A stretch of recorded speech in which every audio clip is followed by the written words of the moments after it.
everyone, congrats. So if you've gotten to this part, then that means you're ready for PCR cleanup, and you've done the iPCR, the nested PCR, and the gel.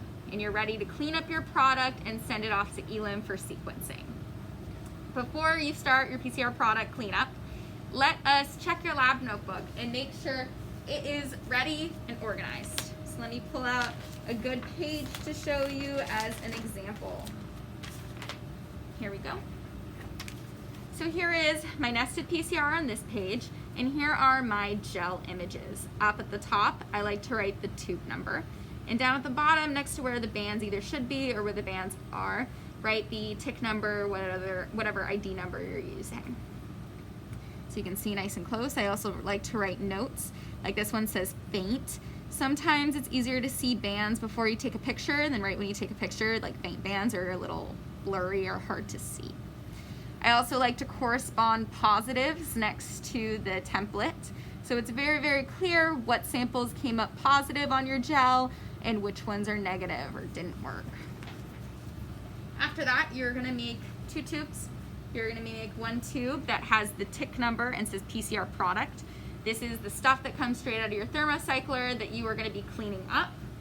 The other tube is the tick number, the year, and it says clean. So this is the clean version of your PCR product that you'll be sending out for sequencing. So make sure you have those equally, like well labeled, and you keep them straight because you can't send out product for sequencing unless you pay for it. So we have pulled up our 20 microliters and put it in here. Remember that you have your nested PCR that has 25 microliters in there initially. You ran 4 of those microliters on your gel, so you're only really gonna have 20 microliters left. If you have to run more than 1 gel, then you might have to rerun it because you're not gonna have enough for PCR cleanup because you really do need at least 20 microliters. After that, you wanna pull out all of your BBSL sequencing PCR cleanup supplies, which live on the bottom shelf next to your gel electrophoresis box, that pink box right there. Okay, so what's in this box? We need our Ampure beads, which should be nice and homogeneous. You're really gonna have to mix this for at least 30 seconds because it starts to separate. And you're gonna need your end elution buffer, which is our tris buffer. I have them aliquoted out in this box. There's also a giant stock right here. You only need 20 microliters per sample at the end, so this should last a really long time. You're also gonna need fresh 70% ethanol. Make sure you measure your ethanol out separately. Measure your ethanol, add it in, and measure your water and add it in. Never measure your ethanol and then just top it off to the right number because it'll be off. Your ratio won't exactly work. Your ethanol will end up absorbing some of the water and weird chemical things happen. So we have our fresh ethanol, and because we need it fresh, I only usually make the right amount that I need per cleanup number of samples that I'm doing that day. So, Ampure beads, we're gonna have to add that to our PCR product sample. And the amount of Ampure beads, it's whatever volume you have times 1.8 to get rid of primer dimer. Please reach out to me if you're having any other issues, and we can talk about what ratio of Ampure beads you need in order to clean up your sample. So in this respect, it's just 20 microliters times 1.8, which is 36 microliters of Ampure beads. And I've already added them in, as you can see. And you wanna mix this up at least 10 times up and down with your pipette. Don't vortex it because that can shear DNA and we don't want that. We're sending it out for sequencing. After you've mixed it up, set a 10-minute timer and just let it hang out off magnet for a little bit. Here's my timer going right now. Next, we're gonna want our PCR rack. Remember, these are magnetic beads. So what's happening here is while your beads are incubating with your sample, the beads are adhering to your DNA sample, and on the magnet, it's gonna pull them to the side, pull them to this magnet. So your DNA and your beads are stuck on this magnet. Then you're gonna go in and wash it with ethanol 2 times. And this is getting rid of all the excess primer, excess DNTPs, and a lot of the dirty stuff that's gonna mess with our PCR during sequencing, or our PCR product during sequencing. So this has been hanging out long enough. So we're gonna open up the tube and place it on your PCR rack. we're just gonna leave it here for another 5 minutes. And as you can see, we can start watching it happen. You pull it up. The beads are getting drawn to the side. You can see how it's pulling on the side. So this is what's happening for 5 minutes, that your PCR product, your PCR, your desired PCR is just, or desired DNA fragments are getting gripped onto the side with the magnetic beads. We can just watch it hang out for a second.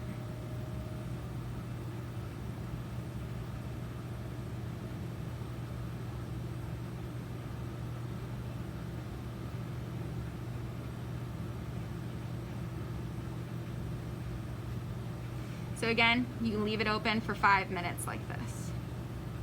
You don't really need to babysit. You can leave the room and just come back when it's ready. If you haven't let your beads incubate enough with your sample, let's say you forgot to set your timer and you rushed it and you didn't wait that 10 minutes, then there is a chance that your beads haven't gripped onto your DNA, meaning your DNA is hanging out in the white instead of on the beads themselves.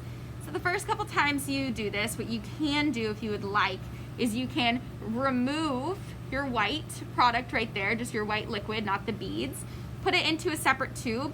So then if your sequencing fails, what might have happened is all of your DNA is actually still in your liquid, so you can try to clean it up again. And I don't really feel like that's worth it, but I've been doing this for a long time. I mean, what I think I would do is instead of trying to clean up this sequence is I would just redo the PCR from the nested. But it's an option. All right, I'm gonna kind of rush this just so we don't have to sit here and watch it. This is more of a practice sample anyways, but you really should wait your full amount of times. Okay, so the liquid is clear, so just for this video, I'm assuming all of it's on the magnet. Then we're gonna go in with our pipette and we're gonna remove all that liquid where the beads stay on the magnet. So don't disturb the beads on the magnet. You're gonna wanna try to push your pipette to the other side of the tube as to not to disturb the beads. And you're just gonna remove it all. If you do disturb the beads, you're gonna wanna push the liquid back into the tube and wait another 5 minutes. Again, you can either keep this if you're paranoid and are worried your DNA is in here, or you can have this false sense of confidence and just get rid of that for right now, because all of your DNA should be on the beads. Now in this step, we're gonna pull our 70% ethanol and we are gonna put 200 microliters of 200 microliters of your fresh 70% ethanol into the tube to wash all of the solvents, all of the salts, all of the excess stuff. Usually you have to wait like 30 seconds in between this. So now you're gonna go in and you're gonna remove the ethanol. During this step, it's okay if you like miss a little bit of ethanol since you're gonna wash it one more time. Removing that ethanol, not disturbing the beads, getting rid of that tip. Doing another wash with another 200 microliters of ethanol.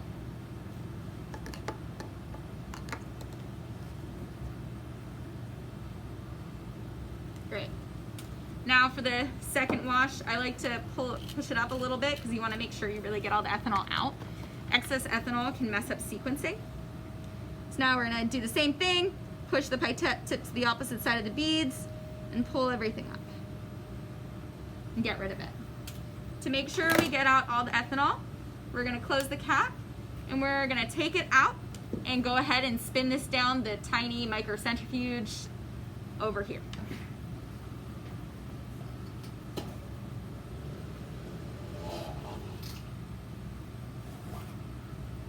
It doesn't have to be for too long, just so that your beads are down and your ethanol is down.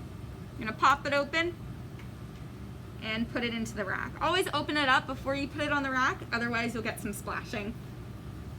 All right, so now we're gonna wait for that to get pulled off to the side, just so it clears. You guys can see. Sometimes I like to pull it up a little bit so it clearly gets on the magnet. And we have to remove that excess ethanol. Looks like we did a pretty good job, actually.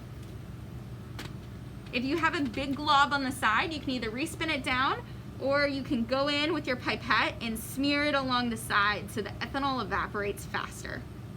Oh, I just made more blobs as I did that. Okay. Now you need to let the ethanol evaporate for only 2 minutes. If it evaporates too much, then your beads start to crack. You can see like a clear crack through the beads. It's actually kind of cool. You can watch the beads dry. They'll go from glossy to a matte finish to eventually cracking. Once it cracks, you're kind of in a danger zone.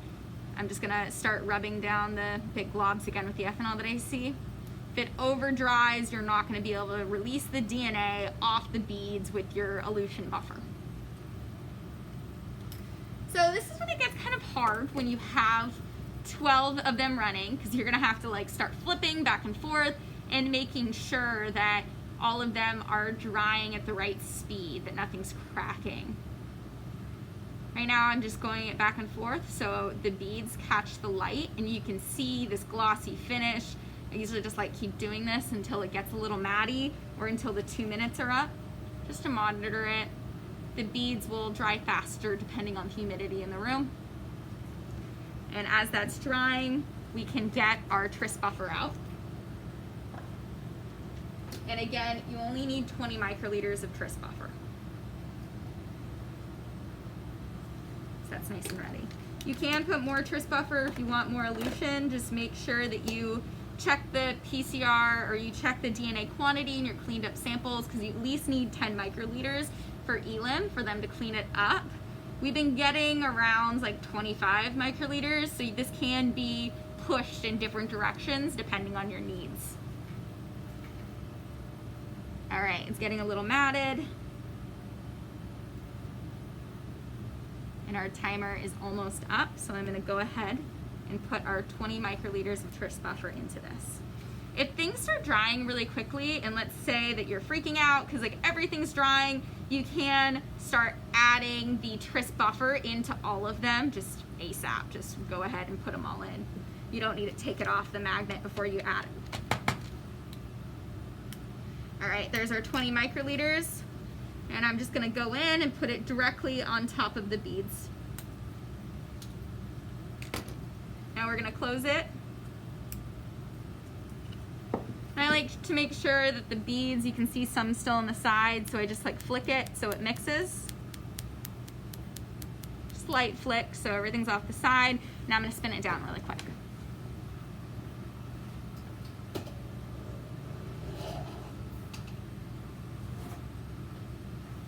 Okay, so all of the beads are inside of the tris buffer.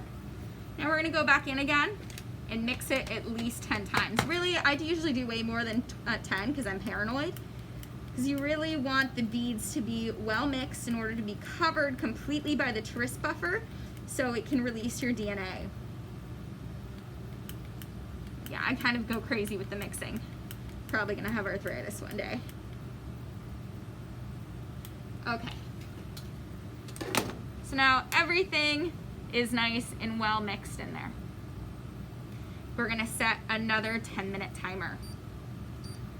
The hardest part about beads is just all of the waiting, and it really pushes your patience. So maybe go do something else. Go drink coffee at your desk. So we just hold on and wait. You can just set it down to the side. You need to check the edges just to make sure that everything's in and mixed in the beads again. So you don't want any of your product on the side. Okay, let's pretend 10 minutes went past. You are gonna open up your thing, because remember, you never wanna open up the tube on here, otherwise splashing's gonna happen. And you're gonna place it on the magnet. And this time, it's gonna be the opposite of what it was in the beginning. Your bead should have released all of your PCR product and put it into the liquid there. So you can kind of just wait until the beads are off to the side. What I like to do is I put it partially in so the beads touch, and then I'll push it in the other way, all the way, so the beads move up the side of the tube and out of your liquid. Sometimes you'll have some beads down at your liquid, but on the side. You have to be very careful not to pull them up by mistake when you're pulling up your clean product, because that excess beads can really mess up your sequencing. So now we're gonna get our clean tube that we prepped earlier. Open that up. We're gonna pull up our 20 microliters that we put in. Make sure not to disturb the beads. There is our 20 microliters, and put it into your clean product. Great, so after all of that waiting, this should be your clean PCR product. It's super exciting. 10 microliters of this is going to be sent out for sequencing. The next video will be checking the DNA quantity in the qubit and prepping ELIM send out for sequencing. So yay, give yourself a pat on the back. This can be kept in the fridge in a separate box in the fridge until you have it sequenced. Thanks for listening.